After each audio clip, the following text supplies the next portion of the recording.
So yung mga orago, naggugupit tayo para sa wall flashing with cuffing. So di na tayo nagpapabricate ng flashing with cuffing dahil tayo na lang gumawa para makaminos-minos gastos dahil medyo may kamahalan din magpapabricate sa mga fabricator ng mga flashing, mga gagawa ng mga gutter.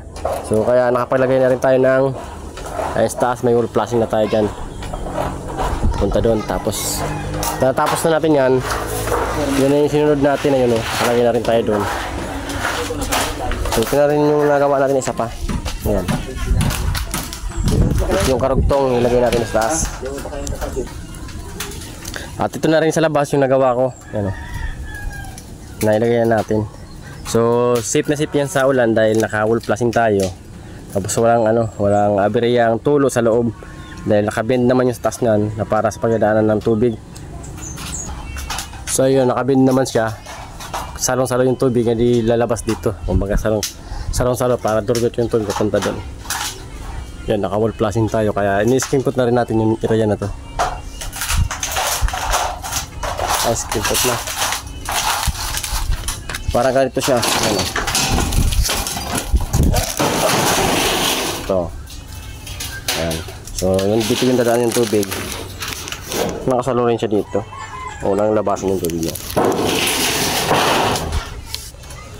Wall flashing with cuffing. Dahil i-retry natin yung cuffing dito. Ito yung pang-tret na. Yan.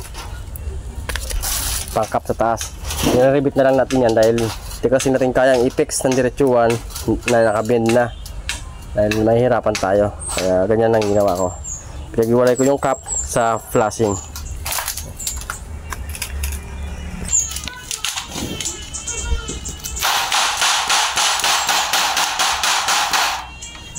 Yan, binibig natin.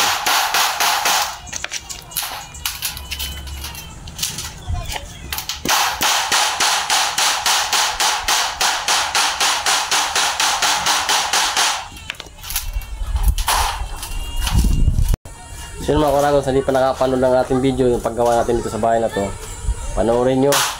Marami tayong na-upload na dyan mga video para masubaybayan nyo kung paano natin ginawa. Lalo sa mga nagsuporta sa atin, especially sa mga basher dyan. Shout out sa inyo mga basher, mga basher na gusto lang din naman makakuha ng idea. Ayan. Mga basher na gusto rin naman kuha ng mga idea pangmalupitan. Ayan, shout out sa mga basher natin, mga galing, mga bata pa to, noy. Yan. Kasi tingin kasi sa amin mga tutoy.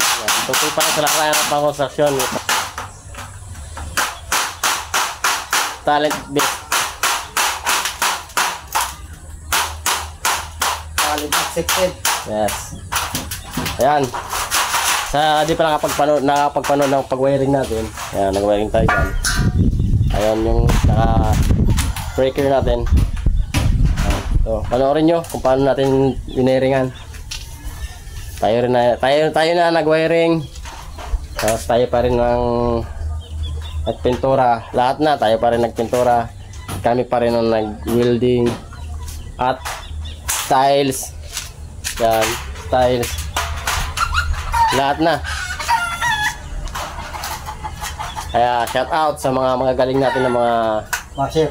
Sa mga basher. Shout out sa mga galing na basher. Yan, patuloy nyo kami suportahan dahil kahit nagbabash kayo sa amin, yung mga sinasabi nyo, may matututunan kayo rin sa amin kahit paano magbabash nyo. Sa mga basher dyan, I love you. Iya, sabi na eh. Ayan, good. Dahil sa inyo, nakakakuha kami ng magagandang idea. Yan, patuloy kaming nagsusumikap na itama yung mali. Tama ba? Ha? Tama yung mali. Oo. Tama yung mali nila. Ayan. Kaya, ayan, shout out lang sa inyo lahat. Hey!